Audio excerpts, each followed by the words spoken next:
మనం మొత్తం ఈయన వెళ్ళడానికి ముందే 3 రోజుల ముందే యూరోప్లో ఉండగానే ముందే ఎరేసాడు. వ్యాపారవేత్త, మామూలు వ్యాపారవేత్త కాదు. నేను టీ అమ్ముకునే ప్లాట్ఫామ్ టీ అమ్ముకునే వ్యాపారవేత్త కాదు. అంతర్జాతీయంగా చర్చించారా అదాని విషయం గురించి అంటే వ్యక్తుల గురించి చర్చించకపోతే అవన్నీ అని చెప్పాడు. ఇన్వెస్ట్మెంట్ కింద మార్చాలంటే నువ్వు కారు కొంటావా, ఇల్లు కొంటావా, లేకపోతే ఇంకేదన్నా షేర్లు కొంటావా, ఏదో ఒకటి ఖర్చు పెట్టాలి. నీ దగ్గర ఉంచుకోవడానికి లేదు.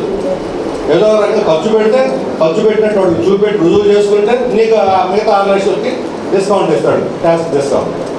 అంటే ఖర్చు పెట్టించడం కోసం ట్యాక్స్ డిస్కౌంట్ ఇస్తున్నాడు. నేను చేత ఖర్చు పెట్టించడానికి అప్పుడైనా ఏం చేయాలి, వీళ్ళు ఏదో ఒకటి కొనాలి, కొంచెం తీరాలి.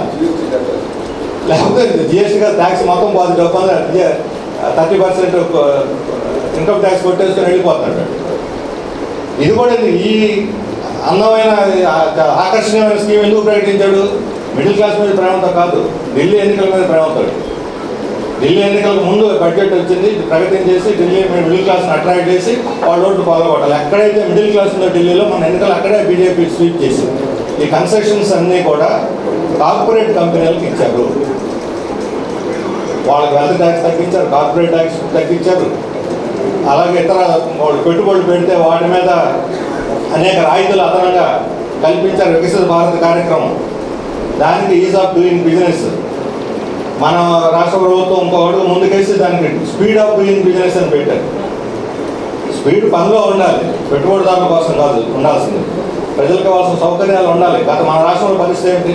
గత 8 నెలలుగా అనుకుంటే ఇప్పుడు జనం తిట్టుకోవడం ఆయన సొంతంగా ఓటేసింది. ఎంత ఎక్కువ ఓటేసారో అంత త్వరగా అసంతృప్తి, నిరాశ కూడా వ్యక్తం అవుతుంది. ఇంకా చూద్దాం, ఈ నెల చూద్దాం, ఈ నెల చూద్దాం అనుకుంటున్నారు. ఆ నెల ఇంకా అది కూడా పోయి అది దీనికి చేరింది అనుకోండి, మన సాచురేషన్ స్టేజ్. ఈ ఎదురు చూసేటువంటి ఆశ సాచురేషన్ స్టేజ్కి ఇంకో 3-4 నెలలకు చేరుద్ది. ఇక అప్పుడు వాళ్ళు ఏం చేయలేదు. దిద్దుకోగలిగితే చంద్రబాబు నాయుడు ఈ క్షణంలో దిద్దుకోవాలి. ఆయన ప్రజలకు పెరిగిపోతున్నాయి భారాలు, మనం వేయకూడదు అన్నది నిజంగా హృదయంలో నుంచి వచ్చుంటే ఇప్పుడు కన్సెషన్లు ఇవ్వాలి. కానీ ఇస్తున్నారా? ఉపాధి హామీ పథకంలో 60,000 కోట్లు కోత పెట్టారు. అంటే ఈ డబ్బు అంతా గ్రామాలకు చేరుతుంది. అంటే గ్రామాలకు చేరాల్సిన డబ్బు 60,000 కోట్లు తగ్గిపోతున్నది ఆటోమేటిక్.